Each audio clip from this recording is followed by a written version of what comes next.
So Jake Gylenhaal is a very talented and very natural actor, probably one of the most talented actors who's appeared in Spider-Man in a number of years, and he's certainly one of those actors who's prepared to go the extra mile in order to create a character you actually believe is going to be completely wasted in Spider-Man Far From Home, and that is because this movie is going to be a very predictable, very bland teen flick. Now, once Far From Home gets over the death of Tony Stark, this movie will quickly go downhill.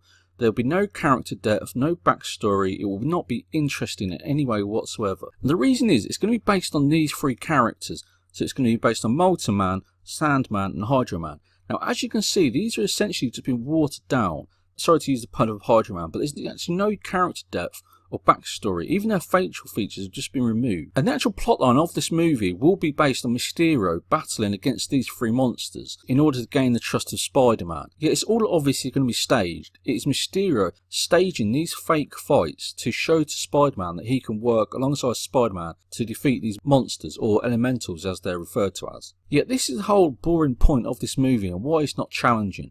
So the movie is going to start in Venice, and that is when you're going to see Hydro Man, obviously because Venice is basically a city built on water.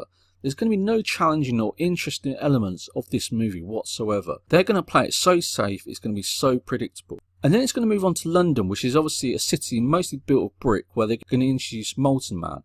And again, it'll be Mysterio and Spider-Man working together to defeat Molten Man. Yet it's going to be a completely staged fight in order to gain the trust of Spider-Man. And we know that's going to happen. That is why this movie is so predictable. Now what this movie needs is creativity and ingenuity. They need to develop Spider-Man and the whole concept of the Spider-Man movies and make them completely unique and something we haven't seen before. Now one of the ways they could do that is to introduce other characters like before, but they're not going to do that, and there's a real key reason why. And that is because Spider-Man has a short shelf life. And that is because once the actor behind Spider-Man, in this case Tom Holland, grows too old to be a student, the character of Spider-Man will wash away. He is a character who's a student, and that's how he's relatable to millions of fans. Millions of fans know him as a student. And when he stops being a student, those fans will struggle to be able to relate to him. So Spider-Man has a short shelf life and have to focus their attention on Spider-Man as much as possible. So they can't bring other characters in to make this movie more interesting. They have to play it safe, and that will mean it is completely predictable. Now the Lego for this movie has been released, and you can see it's Mysterio and Spider-Man battling against Molten Man. And in this Lego set, it's again Mysterio and Spider-Man battling against Hydro Man.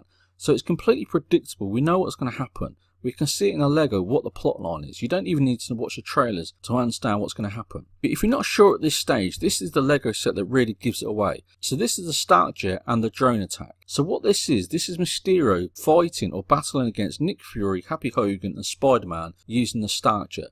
So the whole plot line of this movie is that it will be based on Mysterio gaining the trust of Spider-Man in Europe, where they'll defeat the three elementals. Then they'll return back to New York, where Mysterio will try to gain control of the technology created by Tony Stark. And at that point, Spider-Man will realise that he cannot trust Mysterio, and there'll be some form of battle over the skies of New York using the Stark Jet to defeat Mysterio. And that is basically the plot line. We know that this movie is going to be so predictable. And that is the real shame of this movie. It will completely waste the talents of Jake Gylenhaal. This will not be a challenging or interesting or deep movie in any way whatsoever. It will be very bland and very predictable. Now if you agree or disagree, please leave your comments below and also like and subscribe.